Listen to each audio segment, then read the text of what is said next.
አንድ ቀን አንድ ነገር ነገሯት።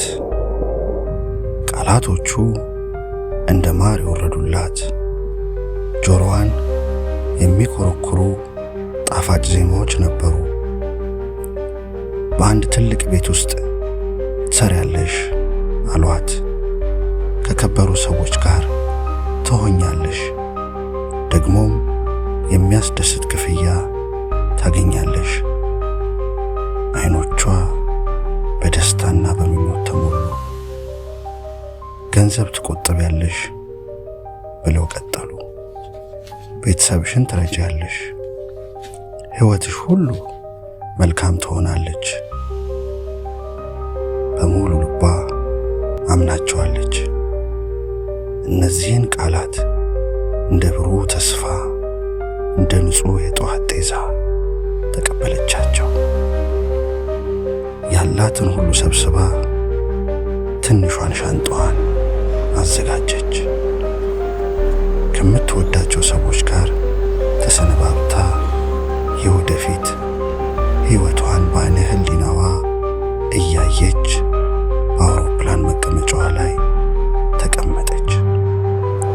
ወደ አንድ አዲስ ዓለም፣ ወደ ሕልሟ ምድር እየበረረች እንደሆነ አሰበች።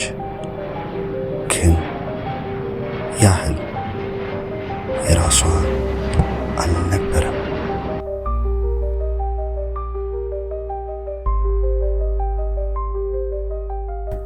አውሮፕላኑ በሩቅ ምድር አረፈ።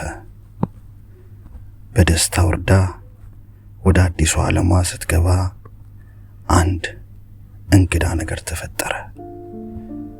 ፓስፖርቷ ተወሰደ።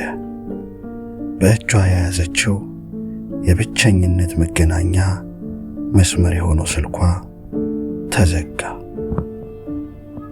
በግርምት ፈገግ ለማለት ሞከረች።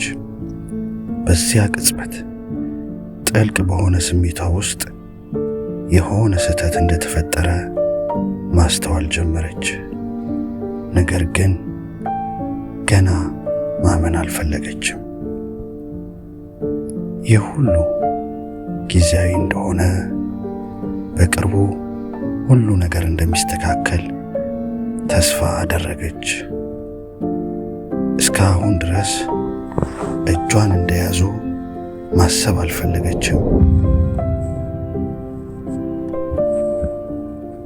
ቤቱ ትልቅና ግርማ ሞገስ ያለው ቢመስልም መንፈሱ ግን የራቀና ቀዝቃዛ ነበር።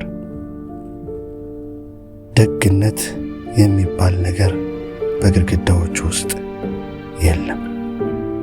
ስራው ማለቂያ የሌለው የድካምና የጭንቀት ሰንሰለት ነበር።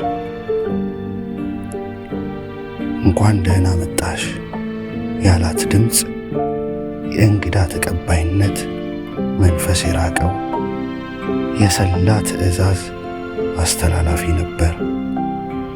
ቀዝቃዛና የማዘን ስሜት የተሞላበት።